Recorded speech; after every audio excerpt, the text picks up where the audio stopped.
pelarian kat sana tak mampu nak beli roti. Dan juga memang berlaku krisis makanan lah. Rip. Tu cakap kenapa? Tu dia ada kutip.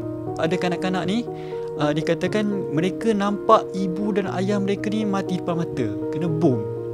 Saya sehari dua tu saya dah tinggal anak lah. Saya nampak budak yang yelah tak ada glove, berkaki ayam. Kita dah sejuk dah gigil ni kan. Apa yang dikatakan menyebabkan saya tersentuh adalah bila dia sebut Alhamdulillah, aku redha dengan pembagian anak dan juga menantu aku lah. Walaupun dah sampai tahap muka ayah ada sampai tahap hitam. Yang mana dia kata itu adalah sebaik-baik kematian. Ada orang tol dia orang adalah askar. Dan syarat dia askar tu memang kita orang tak boleh rakam. Sampailah satu yang saya cakap camp Saidah. Saidah tu dia suruh buka bonet.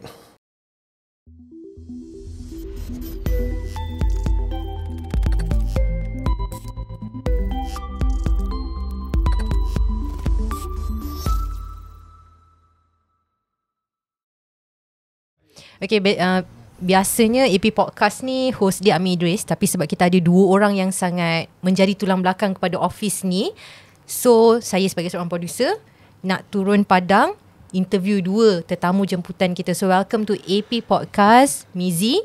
Terima kasih. Penerbit unit berita dan juru kamera Arif Nasir. Terima kasih. So korang berdua baru balik daripada Lubnan. Ya betul. Lubnan baru berapa lama balik? Baru sangat lagi 2 minggu lepas. Lebih kurang 2 minggu lepas lah. Betul. So Arif ini kali pertama pergi Lubnan. Yep. Mizi? Alhamdulillah saya dah kali kedua. Kali kedua. So korang pergi ke Lubnan ni untuk menyertai misi bantuan dengan aman Palestin, hantar ke kamp pelarian Syria dan Palestin dekat Lubnan. So Arif, since baru pertama kali pergi, so apa perasaan daripada mula dapat pergi ke Syria, ke Lubnan, dan apa perasaan bila sampai kat sana? Okay, masa pertama kali dapat tahu yang pihak atasan ada offer untuk saya bersama-sama menyertai program untuk menghantar sumbangan ke Lubnan. First kita rasa bersyukur lah. Sebab bukan apa, sebelum ni kita biasa tengok dekat YouTube, dekat TV ataupun dekat mana-mana iklan lah. Biasanya diorang akan pihak aman Palestin tunjukkan gambaran situasi dekat sana. Jadinya bila kita dapat tahu ada peluang tu, so memang saya rasa dia nak kata happy, bukan happy sangat. Nak kata happy tak ada. Bukanlah happy, sebab kita tahu kita akan pergi ke tempat bergolak. tempat bergolak je tu kan. So kau nak happy, bukannya pihak atasan offer Ana tiket percutian, no. So dia bukan nak kata happy tu yang macam tu lah. Cuma kita rasa bersyukur dapat berpeluang, dapat sendiri lihat keadaan sebenar kat situ. Jadinya lebih kepada bersyukur lah, nak kata happy tu. At least dapat rasa apa yang diorang rasa dekat sana. Betul. So Mizi the first time pergi tahun 2019. Ya betul. Second time 2023. So apa beza di antara dua-dua fasa pergi itulah? Ada perbezaan tak dulu waktu pergi dengan sekarang, keadaan dekat sana macam mana? Okay, first memang pertama sekali pergi masa 2019 tu dalam keadaan macam tak prepare lah. Dan kita dapat tahu pun masa tu lebih kurang seminggu sebelum baru dapat pergi lah. Dan seminggu sebelum nak pergi baru dapat tahu nak pergi. Dia macam mengejut je lah, kemas beg terus pergi. Memang first time di luar negara satu, dengan baru dapat pasport apa semua, memang kelam kabut sikit. So memang macam kata tak berapa nak prepare sangat lah. Dan Alhamdulillah untuk 2023 kita dah tahu serba sedikit keadaan kat sana macam mana, dan kita boleh buat persediaan yang sebaiknya lah. Dan berkenaan dengan keadaan Lubnan kat sana, boleh saya cerita memang agak jauh beza. Walaupun kita tengok dalam sekitar 4 tahun je, tapi masa 2019 keadaan masih belum lagi COVID, belum lagi perang di Ukraine, Ukraine Syria. Tapi bila masuk 2023, kita dapat tahu yang mana dia memberi kesan iaitu perang perang Ukraine dengan Rusia tu, iaitu memberi impak dalam makanan utama diorang, iaitu makanan roti. Gandum lah. Jadi kebanyakan pelarian kat sana tak mampu nak beli roti, dan juga memang berlaku krisis makanan lah. Sebab kita tengok macam keadaan kat sana, setiap bulan ada berlaku peningkatan harga roti tu. Sampaikan sebungkus kecil roti tu sekitar dalam RM28. Sebungkus tu dalam 5 keping je roti. Tak banyak pun. 5 keping RM28. Tu saiz yang kecil, paling kecil. Paling kecil tu lebih kurang macam canek, sekali macam roti canai lah kita lah. Besar dia saiz macam tu. Memang tak kenyang lah. Memang tak kenyang lah. kena kita cek nasi lah memang. Satu lagi boleh saya tambah berkenaan dengan keadaan kat Lubnan, yang mana pada April 2022 yang lepas Lubnan telah diisytiharkan muflis. Jadi negara orang dah muflis, jadi banyaklah krisis ekonomi juga berlaku kat sana. So between dua camp yang korang pergi dua camp kan? Ya. Camp pelarian Syria dengan camp pelarian Palestin. So ada beza tak di antara dua camp tu? Okay, memang ada beza sebab kita kena tahu dulu Palestin sebenarnya dia dah tinggal kat Lubnan ni lama, sejak daripada 1948, iaitu sejak daripada peristiwa Nakbah tu lah. So mereka dah dalam 70 tahun ada dekat Lubnan, berbanding dengan Syria. Syria ni baru tahun 2011. Jadi mereka baru sampai dekat Lubnan tu masih kita boleh katakan macam baru lagi lah. So dekat kamp pelarian Syria ni dia berbentuk kemah pelarian berbentuk kanvas, iaitu lebih kurang 10 kali 10 kaki je dia punya keluasan dalam tu. Kat situlah toilet, kat situlah bilik tidur, kat situlah tempat saling baju apa semua, segala-galanya dalam tu lah. Dan selain kanvas dia ada bentuk kontainer agak. Dekat kamp pelarian dekat Syria ni dia ada, lepas tu elektrik dia 6 jam je sehari dan air pun kena catur. So lepas 6 jam terputus elektrik dia. Lepas 6 jam akan terputus elektrik dia. Daripada pukul 12.30 malam sampai pukul 6 pagi tak ada elektrik. Air pula kena catur lah. Jadi ada disediakan tong air besar dekat luar. So kita nampak kat situ macam setiap pagi ada kanak-kanak pelarian akan bawa satu galen botol yang besar. Dia ambil air, kemudian dia bawa semula dekat kamp rumah mereka lah.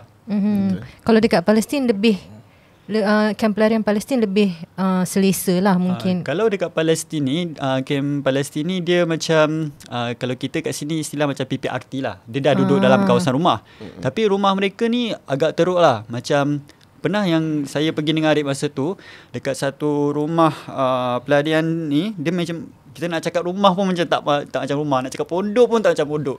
Sebab apa? Sebab atap dia memang akan bocor bila hujan. Dan dekat atas atap dia ni akan disediakan baldi-baldi untuk tadah air hujan tu. Saya kira lebih kurang dalam lebih daripada 10 baldi dekat atas atap dia. Memang untuk nak elakkan daripada rumah dia masuk air banjir lah. So Arif, I believe Arif tak ada merasa experience untuk tidur dekat kamp pelarian tu kan? Betul. Kan? Mizi pernah? Pernah. 2019 pernah tidur dekat betul, camp 15 hari kat situ. So mula-mula Arif pergi kan, so hati tak? So nak kena tidur kat sini? Sebab sebelum ni pernah lah dengar macam Mizi pernah cerita, ada kawan yang pernah pergi pun cerita dia orang tidur dekat kamp pelarian tu sendiri. So masa pergi tu dah mindset lah, aku takkan tidur selesanya, takkan dapatnya tidur berbantan. Memang dah mindset ni. So sampai kat sana first day kita orang pergi dekat pejabat Urda ni salah satu NGO dekat sana lah. Habis dah berjumpa dengan diorang apa semua untuk tahu apa je lah untuk next program apa semua. Malam tu dah ready pergi. Time tu saya dapat pergilah camp perkemahan apa nama? Yang malam tu sebelum kita keluar. Oh tu Yasamin. Ya, Yasamin. Dekat Yasamin. So macam dapat macam okey. Dapat. So macam dah bersedia lah. Dah bersedia. Time tu macam dah redor, konsep redor. Okey, jom. Lepas tu kita orang pun malam tu juga memang dah prepare, memang dah bentang tilam apa semua. Diorang kasih duduk. So macam dah siap apa semua. Saya pun dah welcome. Yes. Korang. Satu lagi bila cerita welcome ni, mana-mana kita pergi camp diorang, yelah kalau kita tahu konsep orang Arab ni kan, memang sangat memuliakan tetamu kan. So tak kisahlah diorang ni berstatus apa, pelarian ke tak pelarian ke, diorang memang macam tu budaya dia. So bila malam tu kita orang dah ready apa semua, dah nak tidur, nak rehat badan, saya pun dah set cas apa semua. Dah baring ke? Dah baring. ada yang dah baring pun. Tiba-tiba dalam pukul 2 pagi 2 ke 3 pagi macam tu lah dapat panggilan daripada pihak NGO sana lah. Dia kata korang kena kemas. Cakap asal member dah santai. Ada semua dah nak tidur semua kan. Atas faktor keselamatan. Bila kita tanya kenapa nak kena pindah kan, tak apa, kita chill je cakap dia. Kita bukan tak biasa susah. Cakap kadang-kadang tak apa, kita okey. Lepas tu tak pihak Aman Palestin bagi tahu, dia kata ni dia orang kata sebab ada atas faktor keselamatan. Lah. Lebihnya dia orang tak bagi tahu. Tak bagi tahu. Just memang keselamatan je. So nak tak nak kita orang okeylah. So macam benda tu saya dah memang tak kisah pun. Sebab macam saya cakap tadi, dah awalnya memang Kita nak rasa. saya dah mindset macam tak apa, okey je tidur kan. Lepas tu dia cakap macam tu, memang kena kemas lah. Pergi tempat lain lah. Yes. Dengan saya masa tu dah bawa equipment apa semua, tak apa. Kemas balik. Pergi ke hotel. Okay, bercakap pasal keselamatan dan equipment. As orang media kan, kita tahu susah nak tembus, nak dekat airport semua. Macam mana bawa equipment masuk? Adakah declare diri sendiri sebagai orang media ke tak? Tidak. Tak. Sebab So masuk sebagai pelancong. So barang-barang pun macam mana equipment media yang sepatut bawa tu? Saya cuba minimizekan lah. Maksudnya, yelah macam saya beritahu tadi, saya ada tanya dengan orang yang dah pernah pergi kan. So memang saya packkan dengan satu bag, memang bag kamera lah. Semua tu saya masukkan laptop, kamera apa semua. And then tripod pun saya tak adalah bawa tripod yang besar. Sebab yelah kita dah tahu. So masa nak lepas dekat airport tu, dia cuma nak tahu kita, cuma tu lah saya risau dia rampas je. Tapi bila dah sampai tu just diorang nak tengok je. Bila kata scan, bahagian scan tu kan, dia scan je lah macam biasa. Cuma part yang kita nak masuk, sebelum masuk tu, diorang pihak dekat Beirut, time tu dekat KLIA Beirut. Dah KLIA pula, Beirut ke KLIA ni? Lapangan terbang. Sebab dia sangat sinonim kan, KLIA lah. Lapangan terbang Beirut tu, pihak diorang tanyalah kan, kenapa nak datang sini? Baca asal banyak no bunyi ni. Maksudnya dia soal. Kita cakap lah, kami datang nak melancong. Lepas tu kata nak melancong, nak tengok mana. Memang saya pun macam mungkin sebab soalan dia memang yalah, datang dengan siapa. Banyak lah. Ya. Betul-betul lah dia tanya. Nak melancong kenapa? Nak pergi tempat mana? Saya cakap, sampai cakap, nah kenapa nak tanya? Masa tu tapi saya fikir sebab negara diorang atas keselamatan juga. So saya macam okey, kau nak tanya aku, tak tanya je lah. Tapi Alhamdulillah lah semua kelas. Alhamdulillah. Tapi bila kata part nak jaga equipment, boleh saya terus cerita? Boleh silakan. Tak ada masalah. Masa nak jaga equipment tu kan, adalah satu ni, tapi time ni alhamdulillah lah, masa sepanjang kat sana tak ada masalah. Cuma ada satu, kami nak ke Palestin. Camp pelarian Palestin. Camp pelarian Palestin. Camp? Dekat Saida tu betul.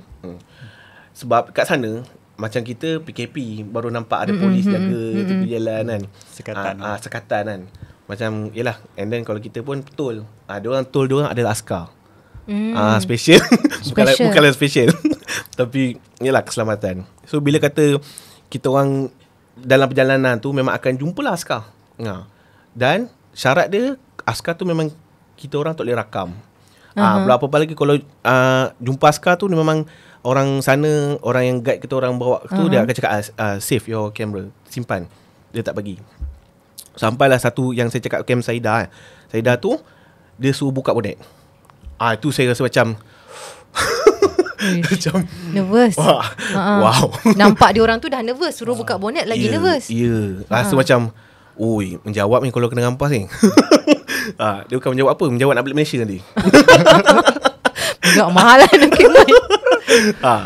Lepas tu bila kata dah dia buka bonet tu, nasib tak baik, nampak saya punya tripod kecil lah time tu. Nampak tripod. Lepas tu dia cakap Arab dengan orang yang bawa kita orang tu lah. Dia cakap Arab tu. Lepas tu orang Arab yang bawa kita orang tu, dia kata Arif, angkat kamera lah. Saya macam awak macam lepas tu dia kata dia borak lagi dengan ni, dia borak-borak tu. Okey, lepas tu kebetulan nasib baik ada pihak Aman Palestin ni faham lah bahasa Arab kan. Dia kata tak apa, kau jangan takut, dia nak tahu apa barang ni apa. Dia orang ni tak tahu tripod apa. Lepas tu kalau tripod mana kamera, dia nak tahu tu macam tu je. Dia kata okey. Betul ke Mizi? Orang tu cakap tu, Tantan nak sedapkan hati Arif je kan. Macam dia dah nervous sangat kan. Tangan dia dah menggigil lah tu. Tangan dia menggigil lah nak bagi. Tapi sebenarnya sebab dia takut kita bawa senjata. Dia ingat senjata monopod tripod tu kan. Nampak macam senjata. Betul. Siap tanya brand. Brand apa? Kau kan tanya brand outlet kan. Takut dia beli pula. So Mizi dah 2 kali pergi. Untuk kali ni tahun 2023, apa benda yang paling menyentuh hati Mizi? Menyentuh hati. Okay, sebenarnya memang kalau kami pergi kat sana banyaklah benda-benda kisah-kisah sedih ataupun background mereka, sebab setiap camp pelarian tu yang kita pergi ada kisah tersendiri. Contoh macam ada satu momen yang saya rasa agak sedih lah, walaupun masa tu kita nak nangis, kita tahan je kan.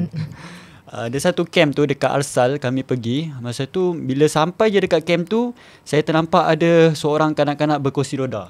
Dan kanak-kanak tu kalau kita tengok kursi roda mungkin ada yang boleh bergerak semua, tapi ini memang kaku. Dan bila ada kita bagi sumbangan macam gula-gula untuk kanak-kanak ni, dia macam nak senyum pun agak susah, agak payah macam tu. Jadi kita cubalah tanya dengan ahli keluarga mereka yang kat situ. Dia nama kanak-kanak tu Syaimah, umur 12 tahun, duduk atas kursi roda je, dan juga dia dijaga oleh nenek dia dan juga ibu saudara dia. Bila kita tanya, baru kita tahu punya Syaimah ni dulunya normal. Sebelum perang tu dia dalam keadaan yang normal, tapi disebabkan perang, jadi Syaimah ni lumpuh dan tak boleh nak bergerak Dan juga kita dapat tahu yang mana ayah dengan ibu juga dah tak ada. So memang dijaga oleh nenek dengan ibu saudara dia. Jadi bila kami interview nenek dia tu, memang saya memang dekat, lebih kurang sejengkal lah, sebab time tu dalam keadaan sempit, agak kecil. So interview tu pegang mic betul-betul dekat dengan dia memang menitik air mata depan saya lah. Saya macam, sebab walaupun saya mungkin dapat faham sikit-sikit lah bahasa Arab ni, sebab bahasa Arab diorang lorak dia lain sikit, tapi bila dia cerita, apa yang dikatakan menyebabkan saya tersentuh adalah bila dia sebut, Alhamdulillah, aku redha dengan pemergian anak dan juga menantu aku lah, iaitu mak dan juga ibu kepada Syaimah ni, yang mana dia kata itu adalah sebaik-baik kematian, iaitu jihad lah. Dia masuk kat situ adalah jihad lah. Jadi kalau saya rasa macam bagaimana seorang ibu boleh redha dengan kematian anak dia tu, memang sangat powerful lah. Sangat hebat. Itu yang kita nampak depan mata kita lah masa tu. Dan juga sebenarnya situasi kanak-kanak dekat sana ni memang kita nak cakap, kalau semasa saya pergi 2019 hari tu, lebih kurang 80,000 kanak-kanak yang lahir dekat Lubnan tak berdaftar pun. Jadi memang diorang punya identity card tak ada, status kewarganegaraan pun tak ada.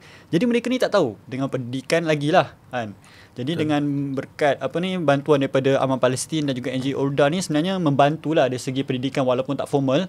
Sebab kita ada juga pergi kelas macam kelas lebih kepada fizikal, nyanyian, kelas art, seni dan pelbagai lagi lah. Dan satu lagi, masa saya pergi 2019, kami ada pergi satu kelas, iaitu kelas ni nama dia Bersama Center. Kat situ memang dia khas untuk kanak-kanak yang ada masalah psikologi atau tekanan. Sebab apa? Sebab bila kita tengok tu ada kanak-kanak ni dikatakan mereka nampak ibu dan ayah mereka ni mati depan mata, kena bom. Saya bila dengar tu macam, kalaulah saya keadaan dekat situ, saya tak tahu macam mana lah. Jadi kanak-kanak ni dia mengalami tekanan dan menyebabkan mereka jadi macam hilang arah tuju lah. Bersama ni dekat camp Syria? Ni dekat camp Yasmin, yang sepatutnya kita tidur malam tu. Okay. Sebab dekat situ, jadi kami pergi dekat situ, budak-budak ni macam ada macam-macam gaya lah. Sampai ada satu masa ni, ada satu aktiviti kami buat dengan kanak-kanak situ. Kanak-kanak ni diminta untuk melukis satu benda yang menjadi impian dan cita-cita mereka. Tapi mereka lukis sini menggunakan tanah liat lah, dengan kertas A4 macam ni. Jadi tanah liat tu diorang lukis, ambil masa dalam setengah jam. Saya pergi ada satu kanak-kanak ni, jadi saya tanya dia, apa benda yang awak lukis ni? Sebab nampak gambar tu macam dia lukis kotak, lepas tu dia lukis ada gambar macam orang lidi dua. Dia cakap, sebenarnya saya bercita-cita nak pergi sekolah. Dan gambar yang petak tu sebenarnya nak tunjukkan macam whiteboard lah, dan juga orang lidi tu nampakkan dia dan juga cikgu dia. Itu impian dia lah. Dia nak sebut sini mana dia tak pernah pergi sekolah dan dia bercita-cita mahu pergi sekolah. Jarang yang kita dengar budak-budak bercita-cita nak dapatkan pendidikan dekat sana. Memang betul. Ini camp ini dekat mana tadi? Ini kat camp Lembah Bika, dekat camp Yasmin. Camp Yasmin Palestin. Yang tempat yang Mizi dapat kad tu ke? Bukan. dia kat Ikang, sebab apa kanak-kanak pelarian ni juga ada di kalangan, masa kami memberi bantuan tu, ada di kalangan pelarian sendiri yang memberi sumbangan kepada pelarian juga. Yes. So saya punya pandangan lah. Saya rasa macam mungkin dekat situ kanak-kanak ni mempunyai orang kata keinginan ataupun impian lah. Kan dia punya, yelah, dia dah tengok contoh kan. So kat situ dia rasa macam aku pun boleh. Jadi macam seperti orang tu. Dan saya nak tambahkan sikit macam Mizi cakap dari segi pendidikan kan. Dekat sana dia agak berbeza lah antara kem pelarian Syria dengan Palestin. Sebab dekat kem pelarian Syria ni diorang belajar, saya tak tahulah macam betul-betul pelarian lah. Maksudnya sebab diorang duduk dekat kemahan, and then ada yang ada kemah yang apa dia buat belajar, ada Ustaz Hafiz tu. Itu pun di arah tutup. Maksudnya diorang macam tak boleh belajar lah. So nak tak nak memang diorang belajar secara orang kata tak adalah terbuka. Memang kalangan kemah sembunyi. Sembunyi-sembunyi je. Berbanding dengan kem pelarian Syria, Palestin. Palestin diorang boleh buat bangunan sekolah, memang sekolah. So macam lebih terbuka, lebih macam Mizim pun cerita, siap ada boleh asah bakat apa semua. Dia tak macam Syria tu tadi. So kat situ saya macam kenapa kan dua-dua bertitle kan macam tu kan. Cuma jadi saya punya tertanya-tanya kat situ lah. Kenapa mungkin lah ni sebab undang-undang pertama, dan keduanya dari segi pelarian Palestin ni dah lama. So kat situlah diorang ada boleh dapat tempat tinggal yang agak selesa dengan ni lah, belajar pendidikan yang macam tu lah. Lebih selesa. Arif sendiri as a father, apa benda yang menyayat sedih lah bila tengok anak-anak dekat sana? Oi. Dia main kekeluargaan. Okay, dari segi kekeluargaan ni saya memang sayang ataupun suka pada kanak-kanak lah. Sebelum kahwin lagi pun. Ya ke? Ya. Boleh jual dia. Okay, tak. Ya. Tekan lagi. Lepas tu bila kata saya sampai sana, saya sehari dua tu saya dah tinggal anak lah. So bila kata masa tu kita tak nampak lagi lah situasi kanak-kanak kat sana. Sampailah satu tahap saya pergi ke kem pelarian. Sebab awal-awal tu kami terus ke kem pelarian Syria. Saya nampak budak yang yelah tak ada glove, berkaki ayam. Kita dah sejuk, dah gigil ni kan. Dia kering, relax macam tak ada apa. Relax. Walaupun dah sampai Merah tahap muka ayah ada sampai tahap hitam. Dah sampai tahap hitam, mengelupah dia tu sampai tahap hitam. Pun relax. Tengok kita orang pun macam masih boleh senyum, boleh main-main. Memang tak ada apa. Kita orang segan. Sampailah ada satu sukarelawan, tak kan, saya tak sebut kan, pun bagi gela apa semua. Memang sangat membantulah. Dengan sumbangan-sumbangan korang tu memang sangat membantu. Bila kata macam tu diorang dapat pun terus lari kat diorang punya parent. Ui, tersentuhnya macam Allah Akbar. Dan tu yang dari segi sumbangan lah. Bila kata pak makan pun ada juga. Bila saya nampak ada satu camp ni, budak tu dia budak-budak lain main ni. Yang main-main. Satu lagi diorang ni tak boleh nampak kamera. Yang mana suka kamera tu diorang akan siap sedia. Kita akan jadi tempat persembunyian untuk mencari angle yang sesuai untuk merekod. Sebab kalau kita open merekod diorang, mereka akan lebih artis daripada artis. Maksudnya diorang sangat suka kamera. Yes, diorang sangat suka lah. Panggil surah panggil. Sampai tiba-tiba saya nampak ada seorang budak kutip. Mula Mizi lah, asal nampak Mizi nampak. Rip, tu. Cakap kenapa? Tu dia ada kutip. Kutip tengok ingat kutip batu kan. Tak. Sebab diorang kat sana mainan tayar mainan. So saya ingatkan batu pun mainan. So macam kita pun ada mainan kita batu tadi. So bukan batu, roti. Dia kutip roti. Ya, dia kutip roti. So macam dia kutip masuk dalam piring. Adalah piring diorang. Pandai pula. Ada piring, ada ke tangan. Dalam masa tu seorang lah. Betul, tengok kan. So macam sampailah Mizi tertarik macam menarik kan. Tanya balik. Kenapa Mizi tanya kan, kenapa nak kutip roti ni? Sampailah budak tu cakap makanan, maksudnya kalau kita membazir makanan dia kata haram. So makanan ni tak sepatutnya berada di bawah. Sebab tu dia kutip, dia ambil. Itu lagi lah saya macam kan? Kita buang-buang je makanan kat sini kan. Betul. Diorang kutip menghargai makanan. Roti tu bukan roti baru tau. Memang tahap roti-roti kekal. Orang kata memang bagi burung Gerai lah. terdegang. bagi burung. Ya, macam roti baru. Okey lah, ni tahap bagi burung. Kata Mizia, bagi burung dia boleh kutip makan. So macam kat situ lagi tak tahu nak ni ungkap kan. Memang sangat macam Kak Ika cakap lah, kita kat sini orang buang jauh beza lah, jauh beza. Cuaca kat sana macam mana waktu pergi tu? Memang sejuk sangat?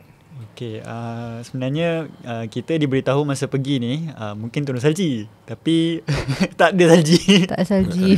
Kita Jadi, seronok nak welcome salji diorang.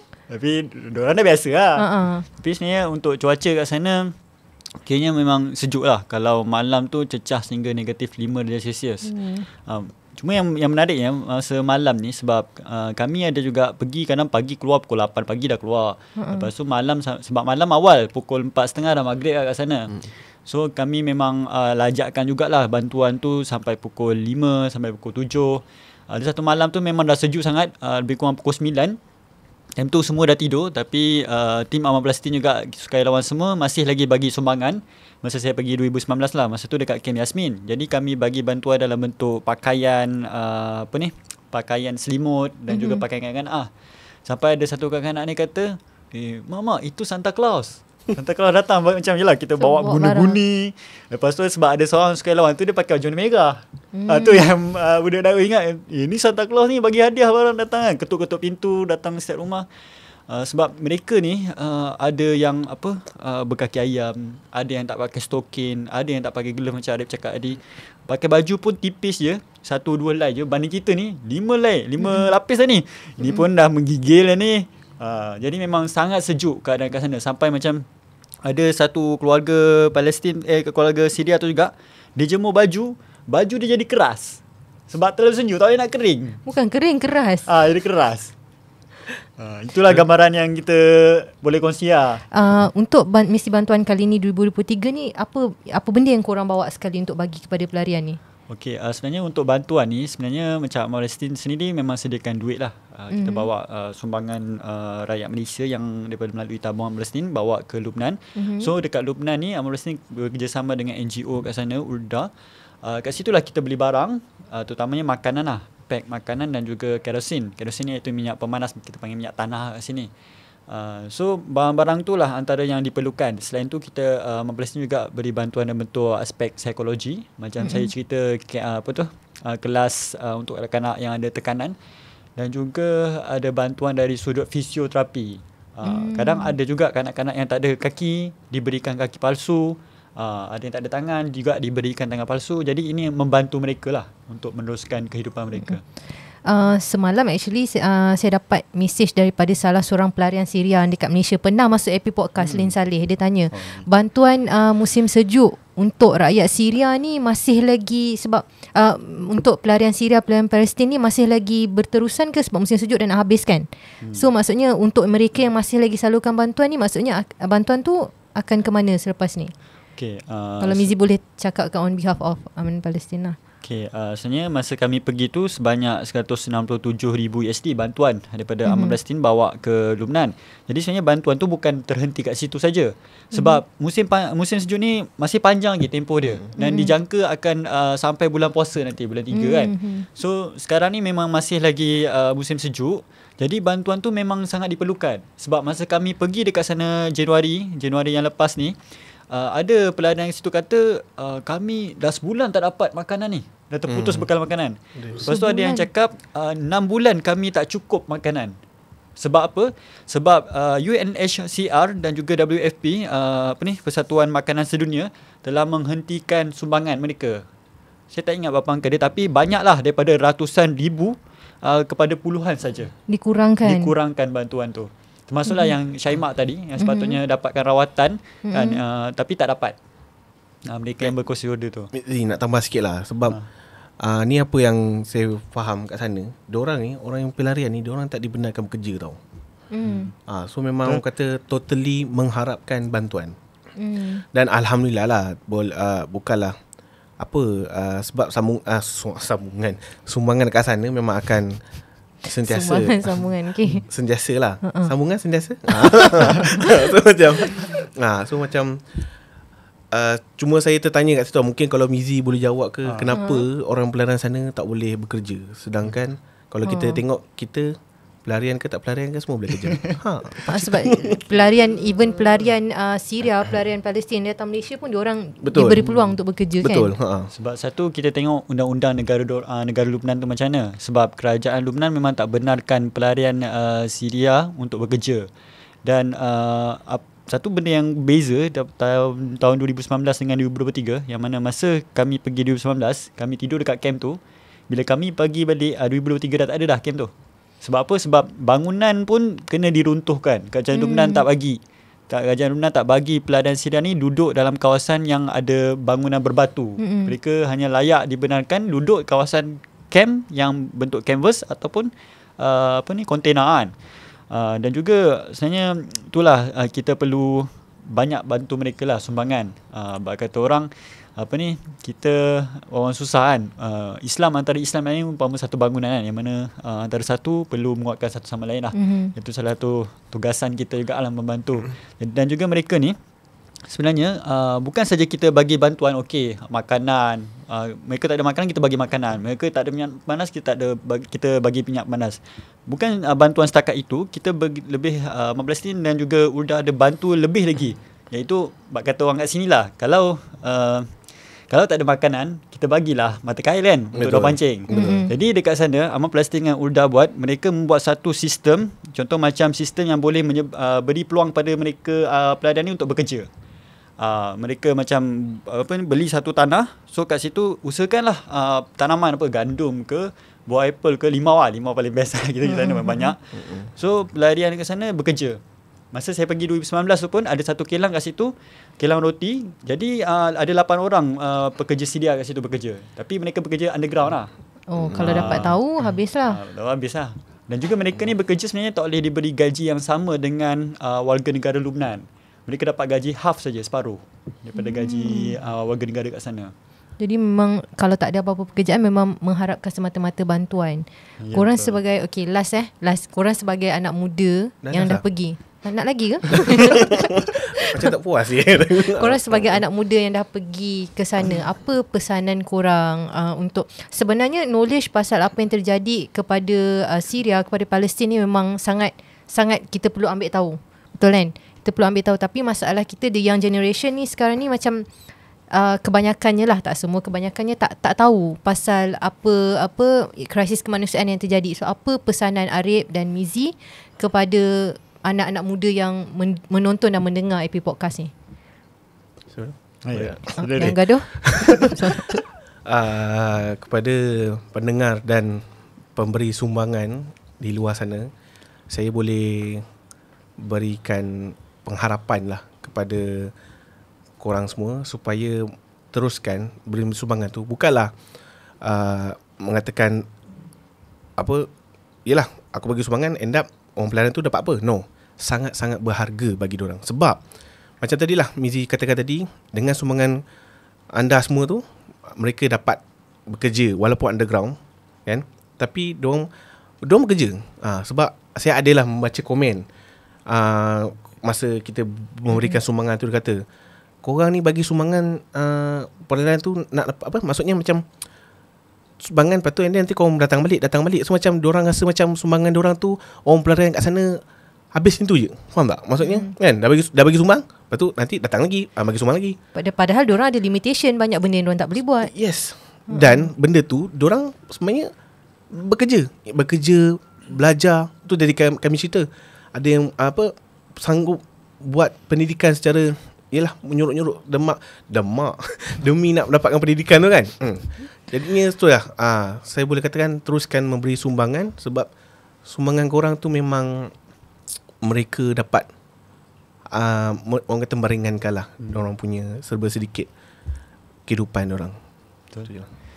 Okay, bagi saya pula macam kebanyakan lah bila ditanya kepada pelarian kat sana, termasuklah kanak-kanak sendiri, apa yang kamu nak?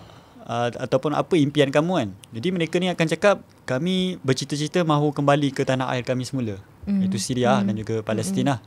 Jadi sebenarnya kalau kita tak bantu mereka, siapa lagi nak bantu mereka kan? Dan kita bantu ni bukanlah kalau nampak macam secara fizikal, kita bagi makanan tu je lah.